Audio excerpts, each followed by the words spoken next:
They used to call me an African, but guess what now?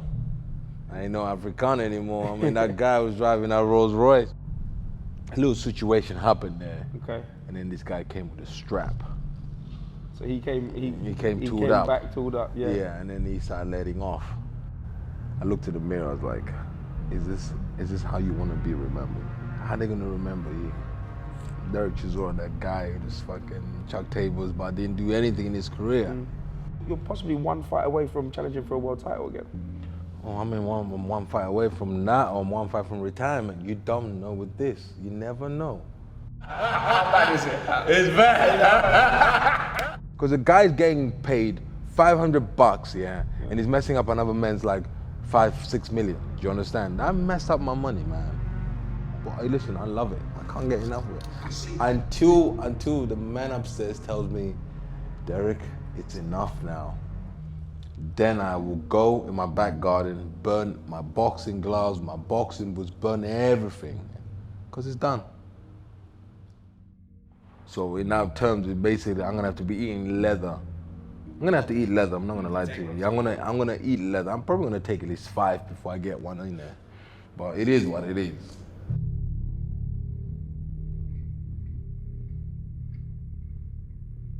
Welcome to Born Fighter Season 3. Today we've got the main man, Derek Chisora. How you doing, sir? I'm good, brother. How are you?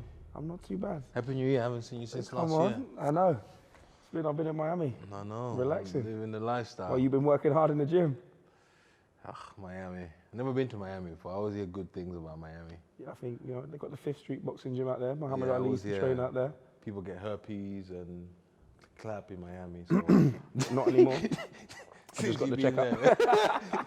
We're good. No, I'm joking. I'm joking. It's all good, man. Yeah, this is where we kind of talk about, you get to know the fighters, like what's behind all the bravado. Like, we want to go from the very beginning. So I want to start off and ask you a little bit about your early life. I don't think people know a huge amount about Derek Chisora. So you grew up in Zimbabwe, right? Yeah, Zimbabwean born. Yeah.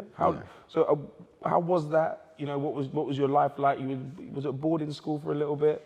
Well, half and half, but it was good. It was nothing bad. It was nice. I enjoyed my African inheritance of growing up in Africa. Hanging out with some of my African brothers. Doing things which are amazing. We got this. There's a. I think the whole Southern Africa does it. Where it's like Monday to Friday, everybody's at working. Where everybody's down deep work. No pleasure. But come Friday and Saturday, those are the best 2 days ever in a month, because everybody's like chucking a barbecue, and then they don't even call it barbecue. They call it gotch.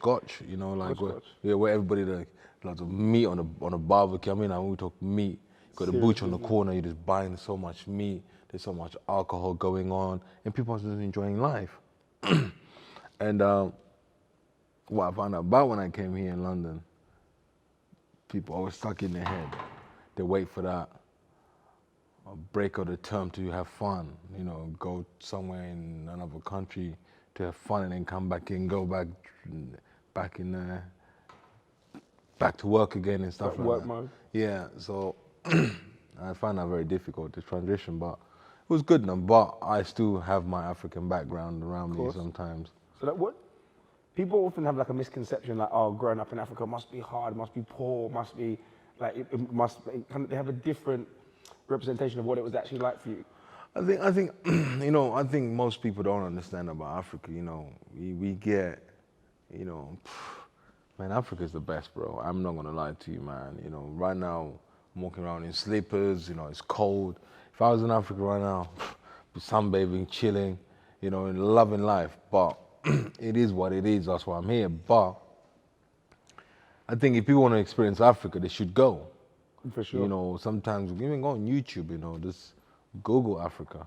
Saying things what happen in Africa. You get to understand African people, and it's quite cool. Everybody in Africa makes money. Yeah. Yeah, there's deals to be hustle. done. There's deals to be done. Yeah. You know, somebody will take that thing and sell it to that guy, and that guy will find another buyer for it. Everybody's making money, which is cool. What was it like for you, like in a sporting sense? Like, were you one of the kids at school who was good at everything? I mean, you strike me as one of them guys who get on the football field and just toe punt it away from all the other kids. Do you know, I was one of those guys, toe punting the ball. Never did anything. You know what? I was so bad at like at sports. Yeah. I could not run cross country. I could not play rugby. You can't play rugby? I could not play rugby. I could not play football. And I wanted to come out. I wanted to be outside. Yeah. Do you know what I did at the end? What were you up to? I end up being joining the Red Cross so I can help.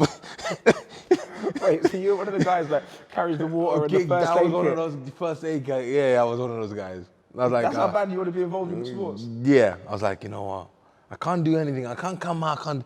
You know what? To make him, I would tweet the picture today or tomorrow. I want to see it. You want to see it, yeah? Me sitting in my red. So anybody used to be injured. I was running there, and I'm like, The magic sponge, and just... nah. And the worst thing is like, I'm like, you okay? Are you okay? I take a bottle of water, pour water on their head, and then water on their like where they hurt. I'm like, I think you're fractured. You sub. No, just to be involved. just to be involved, to be outside. Yeah. Training. The rugby team is going training. I'll go. I like that though, you know what I mean? The only thing I didn't do was swimming because no one swimming all good. Trust me. But it was fun. It was good fun. I enjoyed it. When did you leave Zimbabwe and come over to England? And was that like a plan? Were you like, you know what, I've had my time, I want to go and experience England? Nah. I came here in 2000, the beginning of 2000, the 1st of January. New Year's Eve, boom, boom, and I was here. How come you, was there a reason that you left? Was it that you came to England? Was it like No, I just came to visit. My mother was here already. My mom's been here since 92, so I just came to see her. And then she said, you want to stay? I was like, I don't know, it's too cold. Yeah. And I ended up staying. You ended up staying, and I mean, you said it before, you got yourself into a little bit of trouble. Kids are ruthless these days, you know what I mean? So you coming over from Zimbabwe, did you experience any like kind of negativity? Yeah. They used to call me an Afrikaan. Just these are the kids at school? No. The kids in my neighborhood, they used to call me an Afrikaan. Where did you move to? I was living in, you know where Brand Cross is? Yeah. The 3 flats there near Whitefield School, yeah. They used to call me an Afrikaan. What did that, like, did you then react? I mean, obviously you go from, you know, having your group of friends is cool, everything's good vibes, then coming over here and it's hostile, people are, you know what I mean, people are calling you names, etc. Did you end up reacting, or what was your situation? Yeah, I reacted, but you know what? Didn't get anywhere. Same name again the next day, Afrikaan. Yeah, you're thinking, what can I do? But guess what now? I ain't no Afrikaan anymore. I mean, that guy was driving a Rolls Royce, chauffeur driven, and they get in the bus. Not too bad for Afrikaan now, innit? That's a message to the haters, you know. Yeah, the message to the haters, man. You know, I'm living in a big house, you know, driveways full of cars. Yes, no bad for Afrikaan, is it? I've been in the Viana, the van. I mean, the leather seats, Exactly the TVs. my point. You know, it's never good when people are insulting somebody else to make themselves feel happy. But it is what it is. People don't learn. It's from their own family. If their mother don't teach them not to take fun, ignorance, exactly. But it's okay. I forgive them. Growing up in around Cricklewood, Brent Cross, you get yourself into a few altercations. I think there's a rumor of one time where I think 5 people came outside your house. Yeah, we had to have a roll. Yeah. Tell us a little bit, without putting yourself in, you know what I mean, jeopardy. Can you tell us a little bit about what happened and why certain things were happening? You know, I think it was more hard because I was just no friends, nothing. I just play myself, by myself, hang out by myself. And then I think people always get excited when they see one boy by himself and they think he can't defend himself. And then one day I decided to roll up on certain cats, and then after that, they came with more people. I was like, forget this, man. I'm going outside. And then we just had it out. And then from then, I think they started showing me respect to realize, hold on, this guy's not a joke. You know, instead of us fighting him, I think we should have him on our side. And then the African stopped. Yeah. Oh, hi. Sorry, what's your name? Derek. Oh, yeah, hi, Derek. I'm Suddenly so, there's do you respect. want to go play basketball? Oh, yeah, let's go play basketball. Yeah. Do you play soccer, football? I was like, yeah, let's You go just play. put on the Red Cross outfit again and just Yeah, start start playing, and then we became buddies with the whole neighborhood. And since today, I'm still buddies with the whole neighborhood, you know. And with that, you kind of got in some situations where maybe you got in trouble, and that was your route into boxing, right? Yeah, I got in some badass situation, you know. And then my probation officer said to me, "Oh, you know, we're trying to get so many things happening for you, but nothing is going on. Can we put you in? Can you try boxing?" So I met, you know, John and Jim. Jim Spencer Oliver's dad, who passed away. Very, very good trainer. They used to own a little shop around the corner in Finchley. Met them there, and they said, "Hey, come down." I went to Barnet. Yeah, I went to Barnet. At the time, it was just like a bunch of redheads, skinheads there, tattoos on their heads. You're thinking, Yeah, and I walked in there, it's just a whole bunch of white dudes and about 2 black guys. I forgot their names as well. And I was like, oh, Jesus Christ. And then I was like, oh, cool. And then started training. So I used to just train for the fun of it. Yeah. You know, there was some serious kids in there, man. You know, they'll be on the back like, brr, brr. I'm like, God damn, I wish I could do that one day, but you know, I can't be bothered. My mind is I'm already in the gym. I paid my pound. I've gone in the back. I'm dressing up. I'm warming up. I'm like, oh, can't wait to go out, meet my boys on the bus stop in Finchley and hang out.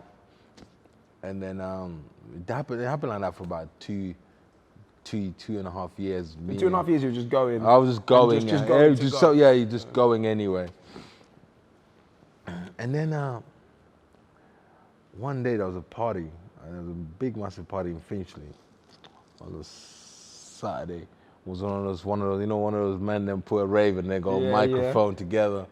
And I remember, I can't even say my boys. I remember I had one of my boys, Michael. He's an actor. And then my other guy as well. He was trying to get modeling going on. A little situation happened there. Okay. And then this guy came with a strap. So he came tooled up. back tooled up, yeah. Yeah, and then he started letting off. So we jumped out of, people jumping out of windows on the second floor. And people were Are you involved in this? Yeah, I was at a partying because I think somebody was trying to get robbed or someone was kissing someone's girlfriend. And then I told my boy, listen, I'm gonna be serious in my boxing. Yeah, I can't do that. And he goes, you know what, you're right, me too, I'm gonna be serious in my acting. And then my boy goes, yeah, me too. And then I was like, sweet, get on the bus. Back there, we were all shaking it up because my boy, somebody's let off a shot right next to his toe, scratched his trainer. So next day, boy, I was in Finchley. We used to run on Sundays. I was there at 6:30 a.m. in the morning, yeah. Ready to run, my first run. That's what happens when a few years. shots go off knee. Yeah, and then I ran with the whole group. Yeah. And I was chubby at that time. And I came second. And the run it's like a 5K run. And on that 5K, one of the hills is like at least a mile and a half long hill. So I ran there, I came second. And since that day, I never turned back. So that's when you realized that, when did you realize that you were better than a lot of people and that you could do this and it could be a career? I think sometimes, you know, when you got talent, you wouldn't know, because I never had a dad to push me. You know, I think my mom was my dad and my mother at the same time, you know. She was like, listen, you want to go, you go training, you go do your thing, you know. So like, go do your thing there, you know, I bought you boxing boots, go on, you know. At the same time, I was hustling myself on the side, you know, so I just carried on the bus by myself every day. Bus number 82, I remember that day. Never looked back. You mentioned briefly, like we were talking and you were saying like your first fight, you were very was humble there. It was like, okay, you know, thanks, you know, it's a great opportunity for me to be here. But after the fight, you're thinking, this ain't getting me nowhere. Like, is the Derek Chisora we see? I mean, you're a lot calmer now, but there's still flashes of the old Derek where it's a little bit wild, a little bit crazy. Is that you, or is that kind of half something that you created just because you need that when you go into the ring and to sell the fight?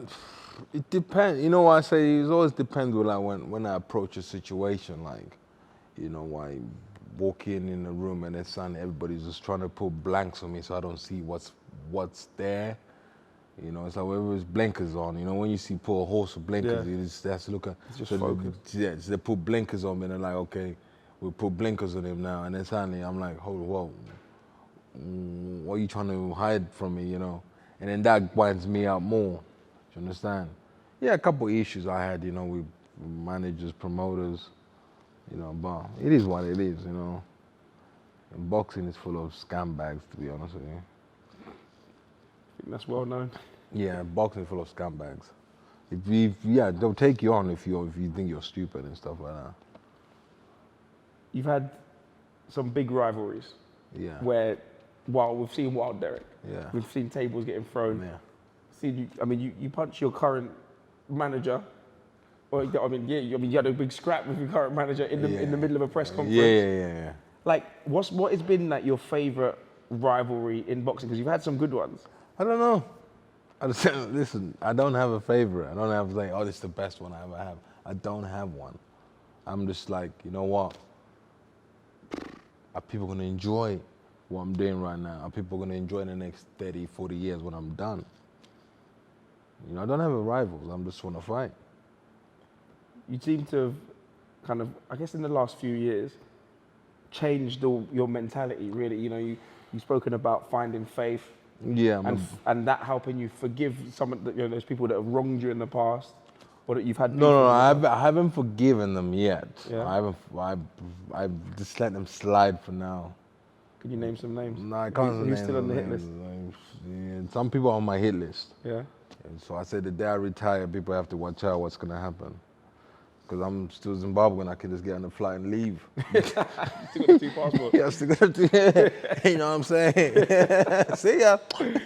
Remind me to leave the country when you retire, boy. Exactly. Like, with that, do you think that kind of you change your mentality and finding your faith has kind of, because you're in some of the best form of your career. Do you think that has helped extend your career and that's helped kind of, you know, put you in the position you're in right now? You know what? Yeah, I think that the when the penny drops is when I lost that fight in Monaco with Kabayashi or whatever his name is, and I was like, it's just what's the name of the Monte Carlo Bay, the hotel, the casino, yeah. The hotel.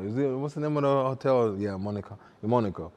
I was in my room. I was like, I looked in the mirror. I was like, is this how you want to be remembered? Yeah. And I'm there by myself. And I was like, how are they gonna remember you? Derek Chisora, that guy who just fucking chucked tables but didn't do anything in his career. I was like, you know what? That's it. That's when you realize. That's when you changed everything. That was like the eureka moment. That's it. I was like, and I was like, you know what? I spent too much drinking, going all out. I was going guns blazing. Just boozing and boozing. partying. I was going all out. You don't understand. Was that after the Monaco fight? After the Monaco fight, I went to Sass Cafe. You know, me and my Russian boys, wine, vodkas, everything. I was going all out. Yeah, I came back November, drinking, December, drink Christmas. I was going all out. All out. I mean, like proper. Like just to get it out your system? Get it out of my system, like proper going all out. And then I was like, 1st of December. Because my hair used to be like yours. Yeah, before. You wish, bro. Come on. Then I went to the barber's boys, chopped it all off. And I was like, done. Went to church, born again. And then Nicole, where's that photo in the gym me when I came to train the first day with David? Yeah, I want it. Yeah, I want it. So I'll show you this photo. Yeah. So, born again now. Now it's a new chapter for me. I'm not looking back no more. everything behind me is gone, dusted, done. I don't care. Lost, won, anything. All the money I had, I don't care about that money anymore. You know, I've That's just irrelevant. changed all my clothes, changed everything. I'm like, that's gone. That's the old me. I'm done with it. And that's testament, I think, because I think not a lot of people saw this comeback. You know, especially after that fight in Monaco, people thought Derek might be done. Yeah. And you've just proven every single person wrong. And that's, I mean, you've done stuff like you are in the form of, you're possibly one fight away from challenging for a world title again. Oh, I'm one fight away from that, or one fight from retirement. You don't know with this. You never know. You know, you don't know. Boxing is a dodgy sport. It's brutal, man. Do you think that 8 years ago you've challenged Vitali, great fight? Did you think that 8 years down the line you'd be back in a situation where if you beat Usyk, you're basically in for a fight, Wembley fight with AJ? You know what? The same words you're talking about is the same thing David is always telling me. Oh yeah, this. I'm like, why are you so gassed? It's a fight. What motivates you then? If it's not world titles, if it's not a Wembley fight, if it's what do you do this for? What do I do this for? Myself. Yeah. Yeah. I wanna slide it. Oh, that camera. Is this the picture? How bad is it? It's bad. I'm here. Wait, I want to put it to the camera. Which camera? Please. I want to make this my profile picture. I swear. You see that? That was after 3 months of partying. This 3 months of partying. Did you get it? 3 months of partying. I'm like, you see that? What did David say? No, you see this. So let me tell you something. Yeah. So David's not stupid. David's very smart, and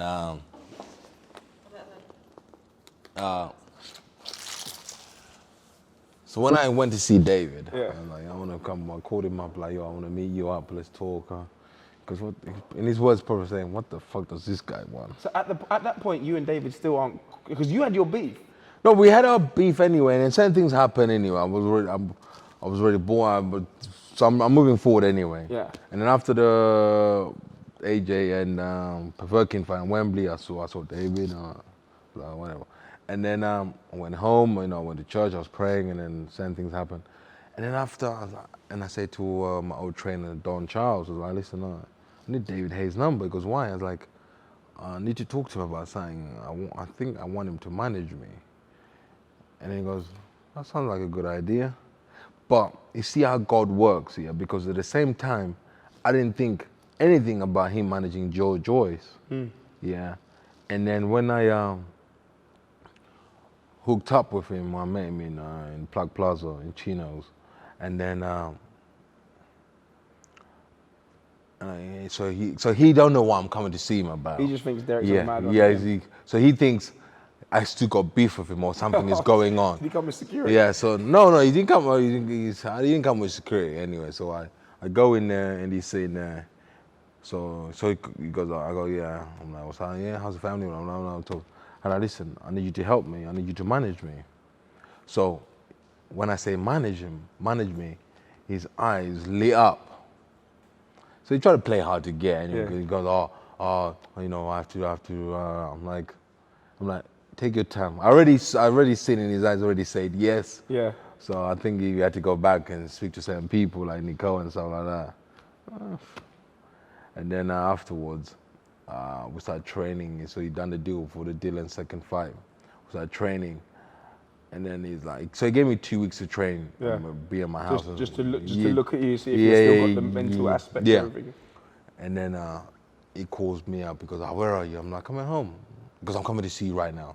He comes to my house, He's like, bro, if we're gonna do this, let's do it the right way. I don't want to just take your money. I want to do it the right way. So, most managers will be like, they'll sit there and leave you do what you want to do and take your money. But I don't want your money. I don't want your money. So please do me a favor. End of the day, pack your bags, everything, leave your car. You're gonna move to Plug Plaza with me. I'm like, oh, fuck. So at this point, I'm never left my family. I'm like, oh, it's like being in boarding school and shit like that. And then that was it. And then you got all these people around me.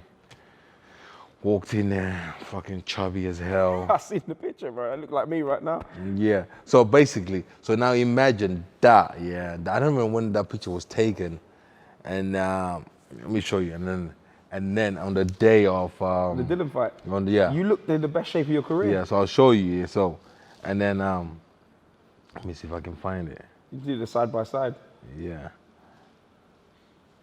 So he's like pimped me out. He's like proper pissed me because I used to train. He's like, listen, this is what I want you to do. So he done this program for me on the board. It's like every day you have to wake up early morning. I'm like, you don't like early mornings? I'm like, no, I love early mornings anyway. And then I was like, then cool then. You got the picture? Yeah, and this was the day before the weigh-in. After that, Jesus Christ. You got some serious abs in there. See, so basically, so that's the transformation. How long between those two? I was training. It was 2 months. That was, I don't even know. To be honest, that's a lie. I don't know. Yeah. But I know from the photo I showed you. Yeah. That was me moving into the hotel and then coming into this shape. I want to show one of the cameras. This where is it? Show, because that is outrageous. If you put those two photos next to each other, you wouldn't even believe it's the same person. Are you serious? That's wild. Yeah. So, and then I moved to the hotel, and then things happened. You know, I lost the fight. I think you were winning the fight. Yeah, I was winning the fight. You know, this is the problem now. You know, refs mess up boxing. You keep taking points away for... You know, the thing is, I mean, like, I think the next ref who refs my fight, and he does that, I'm gonna headbutt him. because he's messed up my millions. Yeah. That is because the guy's getting paid $500, yeah, and he's messing up another man's like 5-6 million. Do you understand? That messed up my money, man. You know, I was furious. You know, I come back in the corner and I'm like, I'm behind. This is you know, Eddie's show. He wants his boy to win. I'm behind. We have to knock him out. You know, and then finally I go look for a knockout. I get knocked the fuck out myself. It's dangerous. I wake up, I'm like, what happened? They're like, oh, you got knocked out. I'm like, what? I'm like, well, we're winning the fight. They're like, yeah, but you got knocked out. I'm like, ah, shit. Fuck it. What's next? Yeah, this is what I find crazy about you, is that you lose. You're someone you can never write off because you lose and you're like, I got knocked out. Okay, cool. Everyone loses. Not a lot of people have that attitude. Because you know what? They don't enjoy it. They don't enjoy it. I enjoy it. You just enjoy the sport of boxing. I enjoy it. I like to, because let me tell you something. Have you ever been to these ex-boxers dinner shows they throw? I hate those fucking things. They invite me, I never want to go. You know? And if you're listening, don't ever invite me to those things. I don't want to go. Don't invite me even when I'm retired. I don't want to go. Because it's just guys in this second, I would have been amazing. Yeah. But really and truly, they didn't have this and this. Yeah. You know, it's like, oh man, you know, in this fight you'd have done this and that, you should have won it. No, motherfucker. Yeah. What do you do in your career? Do you understand? Oh, it was never like that nowadays. Nah, man, boxing is the same fundamentals. It's the same thing. You know, I love it. I can't get enough of it. Until the man upstairs tells me, Derek, it's enough now. Then I will go in my back garden, burn my boxing gloves, my boxing boots, burn everything. Because it's done. You said you're either one fight away from a world title or one fight away from retiring. But when you talk about boxing like you're talking now, you seem like you still love it. I couldn't ever imagine like Derek Chisora coming out and saying, I'm done with boxing now. You know, I say this to David. I tell him every time, listen, as long as I come in this bloody gym every day and training, that means I'm loving it. The day I think I don't love it anymore is the day I will call you and tell you, listen, I'm done. Announce my retirement. Yeah. when I don't enjoy it anymore, I enjoy going in the ring with other young cats trying to take my head off. I enjoy that. I enjoy guys, I enjoy, all my trainers coming to put so much, say, oh, do this when I'm tired. I enjoy it. I enjoy that. Yeah, I gotta hurry up, do this. Brilliant records, and I love it. I enjoy it. This is why most people retire early. You know why? Because they don't have it. They have it when they're kids, when their girlfriends are, oh my God, my boyfriend's boxing, oh, they're on this. But really and truly, they don't want to be there. They're in it for the Instagram and the Facebook. But I'm not in it for that, man. I'm in it for just loving it for myself, to enjoy it. So when I finish, I'm going to say, you know what? Did I enjoy it? Yes. And then I can still speak right? Yes. Most of my peers, some of them are punchy. But I ain't. I don't know. Do I sound punchy? Exactly. So we'll see. One thing I always remember about you and fighting is your pre-fight routine. You're just sitting there. Every other dressing room I've ever going to, there's rap playing, blasting out. You just got your Ray Charles, the vinyl player, and you're just in your zone. That's it, bro. Life is stressful already. I don't need to listen to rap music, man. I don't listen to gigs. I don't listen to nobody who's gonna be telling me, It's stressful. And some of the words I don't even understand them. So I'm like, I rather put Ray Charles, man, and some old country music and just relax, because when we get out there, it's just gonna be mad. Why is it on vinyl? Why it's just old school? I just like it, man. I just like it. I got a new addition to the dressing room. You'll see him when you arrive there one day. Yeah. I call him Mufasa. Mufasa, yeah. Yeah. He's just there, just chilling. Enjoyable. Yeah. And what about your post-fight routine? What do you do now? I see that. Listen, I'm not gonna tell David there was some pizza over there. I know you like your food. Everybody loves food, man. Depends how you eat it. I love a pizza. But my weakness is, it's a burger. Little Five Guys. Nah, Five Guys, man. Is that what you do straight after a fight? Straight after, we don't have to. I know David's on. We get 100 burgers in from Five Guys. 100 burgers. Yeah. Which do you know the team? Huh? How many do you eat? You'd be very surprised. Everybody here eats the burgers.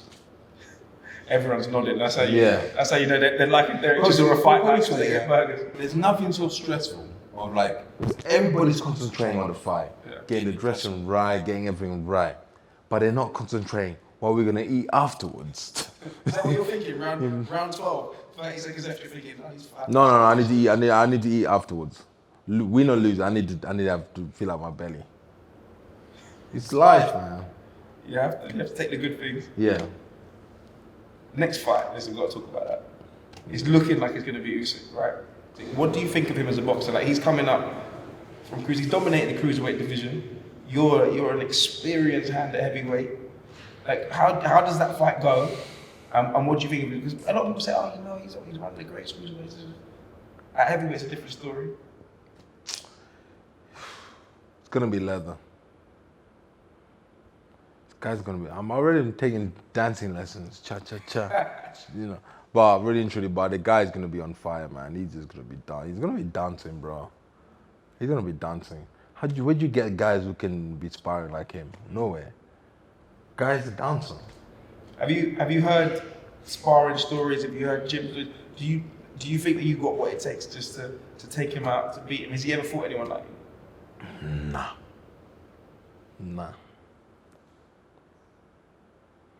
Nah, I don't think so. But he's gonna dance. You gonna stop him dancing? I don't know how to do that. But it's gonna be hard. I'm not gonna lie to you. I think this fight will be the hardest fight I ever had. Not because the guy hasn't got power, but he's accurate of his punches and the way he chucks them. And then when he chucks them, it's unbelievable. So in that terms, it's basically I'm gonna have to be eating leather. I'm gonna have to eat leather. I'm not gonna lie to you. I'm gonna eat leather. I'm probably gonna take at least 5 before I get one in there. But it is what it is. You never seem like someone who's scared to take a punch. Fuck that shit, man. I love that. I eat that shit for breakfast. Eat leather for breakfast. Yeah. Leather pizza and Five Guys. Exactly. Diet. Yeah. But I love it though. I know you. I can tell. It's nice to it's nice to hear that you still have that hunger. You still want to fight. You still want to taste level. You still want to spar. Like, especially your 41 fights. 41, yeah. And still the hunger remains. Hunger remains, the dedication the same. It's all to do with God, bro. Let's never forget that. If you don't have faith, nothing is running very well in your life, you know. Because there's a point like you can run by anything you want to do, you know, but sooner or later faith will come calling to you. You know, you can be a playboy in the nightclubs doing your thing, and one day that playboy will come out and say, oh, hey, listen, I'm in love, I'm getting married. Guess who you're gonna have to call up on? God. True. Faith, you go in church, you get married, do you understand? So it's all to do with faith. You know, faith, you know, that's all to do with it. I heard a quote from you saying like every time you lose, you just thank God for just the opportunities that are going to come after that and put you in. Yes. Is this true? It's God's willing. You know, when Dylan knocked me out, I was like, it's your willing, Father. You know, just point me to the right direction, and that was it. And now it's led you possibly to a situation where world titles are in arm's length. Yeah, but you know, everybody I fight, like everybody I fight, you know, people I fight, you know, I think most people I fought, if you look at the patterns of people I fight, and this is God honest truth, if you're a good person, if I fight you, your career will progress more. But if you're a bad person, if I fight you, after you win off me, your career don't go anywhere. You will realize that. Who are we talking about? We're talking about everybody. Yeah? Yeah. Yeah. I've lost how many fights? 9 fights now. And and some of those fighters, they've beaten Derek Chisora, but they have nowhere to go. You understand? You know, but it is what it is. Derek, we know you got yourself a little farm, a very That's large gone, cow. man. That's gone. You done the farm's gone? The farm's gone, man. I live in a civil life now, in a house. The farm is gone.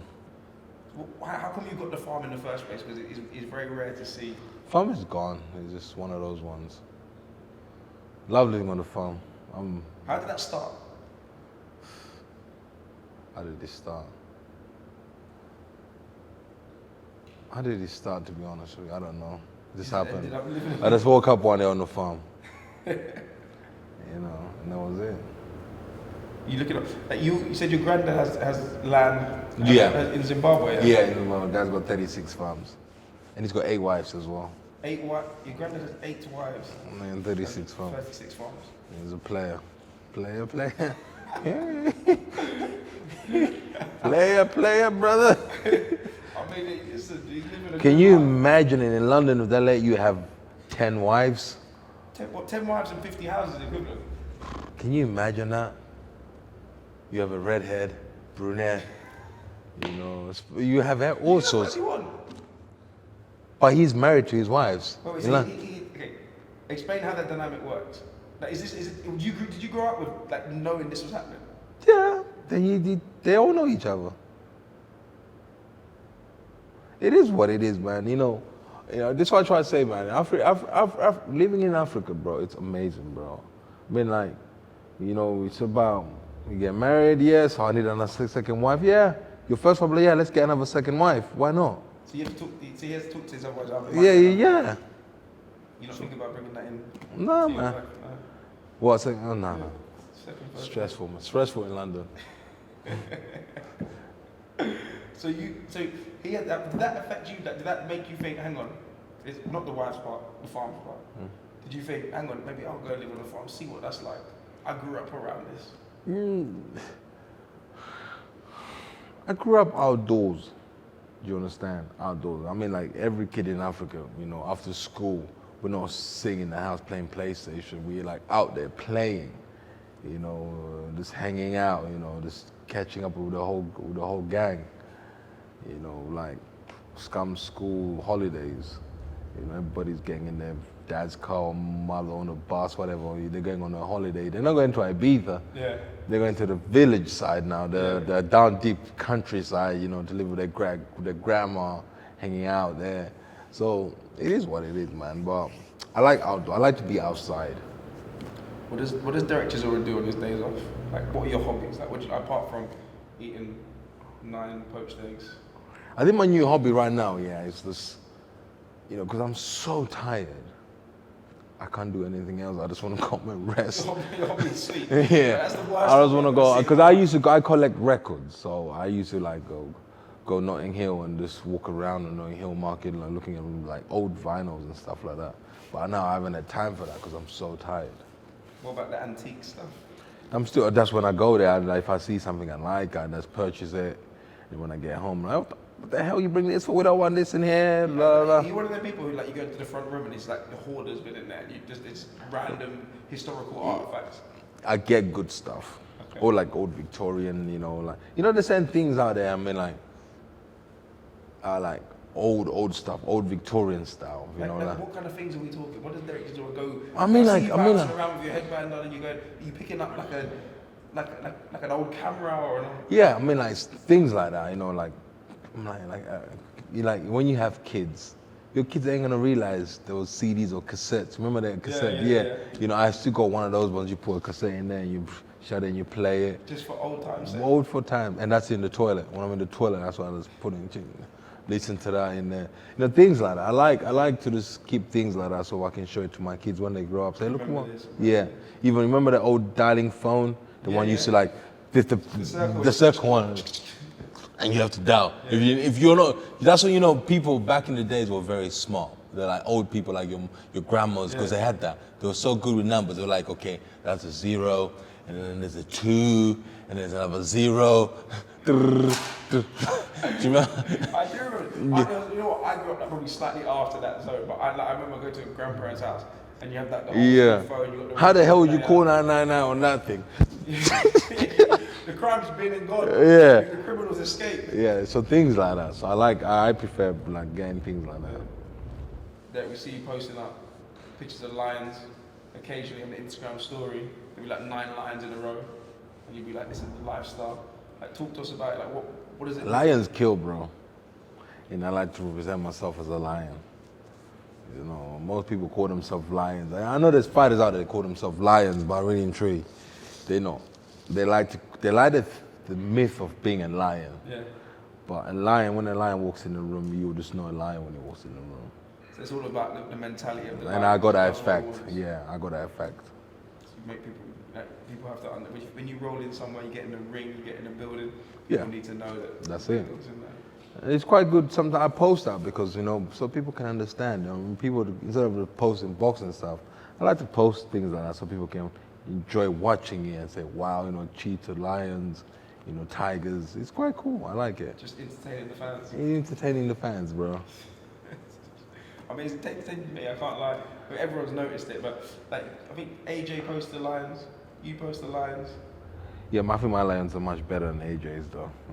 Tell him now. Yeah, where is it? You're the pride. You're the leader of the pack. My lions are better than these lions. Yeah. So we was all in Saudi. It was all very calm and chilled, watching AJ do his thing. But you popped up. You saw Usyk. We had a little chit chat, a little picture. What was said? Does he speak any English? Do you think he understands more than he's letting on? Don't know, but it was good because I didn't see him. He saw me first, and he goes Chisora, and I had to look double to see. And I was like, oh, it's Usyk, and he was with his wife, and then we hugged, we took pictures, and then and that was it. We did a bit of shadow boxing. I tickled his balls, he tickled my balls. Only you two. How did that stop? Was that in Saudi? Yeah, because he wanted to juggle my balls. I like, let's forget juggling, just tickle my balls, and I'll tickle yours afterwards. So that's what was said. It was nothing more. It was and then we did a photo. It was cool, man. It was nothing. It was no. See, I think this fight we can't sell it by insulting the guy, or we can't do anything. It's just a fight of like boxing fans. Pure boxing. Yeah, because I can't say, if I say fuck you to him, he's gonna think I said good morning, because he don't understand English, do you understand? So He's a good guy, you know. There's nothing wrong about this guy, you know. He's a funny guy. He loves life. He likes everything. He's a boy's boy, you know. He's cool, you know. He's a good guy. So I can't really say anything bad about this man because he's done so much in 4 years, you know, and he's done great for himself, which is amazing. I'm a big fan of his. Do you need animosity in the build-up to fights to hype yourself up? I need to get signed. I need to be fired up, man. I need to be fired up. I need him to call me an asshole, and then I know he's on it, man. What happens if he doesn't do that? You got to psych yourself up. And then I'm gonna have to pick a fight with David.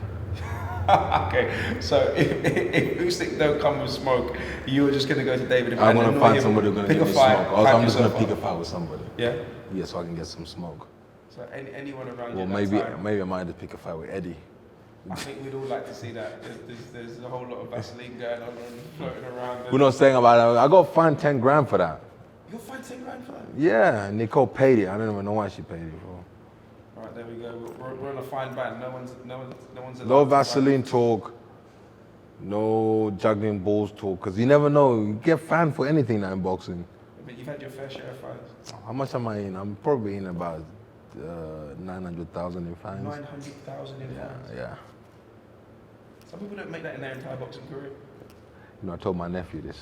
And he thinks he's a fighter. I was like, listen, if you ever make $1,000, like 200 grand in your career, you're good. But right now, by the way you're going, man, you ain't gonna make nothing. Derek, thanks for coming down. Always a pleasure.